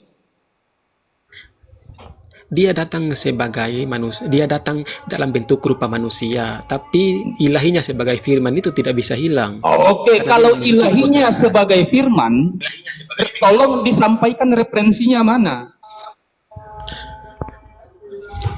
Kan aku tadi mengatakan Bang, di dalam Yohanes 1 firman itu adalah Allah dan firman itu menjadi Allah ya. Dan firman itu menjadi manusia. Menjadi manusia, dia lahir ke dunia dalam bentuk rupa manusia. Karena dia mau lahir dari manusia, otomatis dia harus menjadi manusia. Oke, begini Bang Ucil. Begini Bang Ucil, jangan kemana-mana dulu. Kalau Anda mengatakan firman yang menjadi manusia, semua manusia itu tercipta lewat firman. Kalau Anda menjadikan Yohanes 1 nomor 1, seluruh manusia itu tercipta lewat firman. Dalilnya di mana? Matius 4 nomor 4, manusia hidup bukan daripada roti saja, akan tetapi dari setiap firman yang keluar dari mulut Tuhan. Dalam Yesaya 55 nomor 11, ya, apabila Allah menghendaki sesuatu maka dia berfirman, tidak kembali firman itu dengan sia-sia sebelum menjadi sesuatu yang diinginkan oleh Tuhan. Dalam Mazmur 33 nomor 9 dikatakan, apabila Allah menghendaki sesuatu maka dia berfirman. Maka setiap yang terjadi di muka bumi ini ciptaan itu tercipta lewat firman Tuhan, bukan hanya manusia. Ketika Allah menghendaki sesuatu jadilah terang, maka dia berfirman jadilah terang. Bukan hanya Yesus yang tercipta jadi Tuhan. Anda tadi mengatakan manusia yang memiliki roh keilahian. Sementara Yohanes 5 nomor 26 atau bilangan 23 nomor 19 di situ dikatakan Allah bukan manusia, bukan pula anak manusia. Ayo Anda jelaskan. Gimana? Sebagai Tuhan apa sebagai manusia? Silakan. Aku tadi kan udah mengatakan bahwa dia lahir ke dalam dunia dalam bentuk manusia, dia menjelma jadi manusia karena dia mau lahir dari manusia, otomatis dia mengambil rupa manusia ya. Iya Bang Ucil, kalau Anda mengatakan manusia, seandainya hewan bisa berkata, maka hewan pun mengakui bahwa Yesus datang sebagai manusia. Yang kita tanyakan di sini, kalau dia manusia yang memiliki roh keilahian, referensinya di mana? Dasarnya dari mana gitu?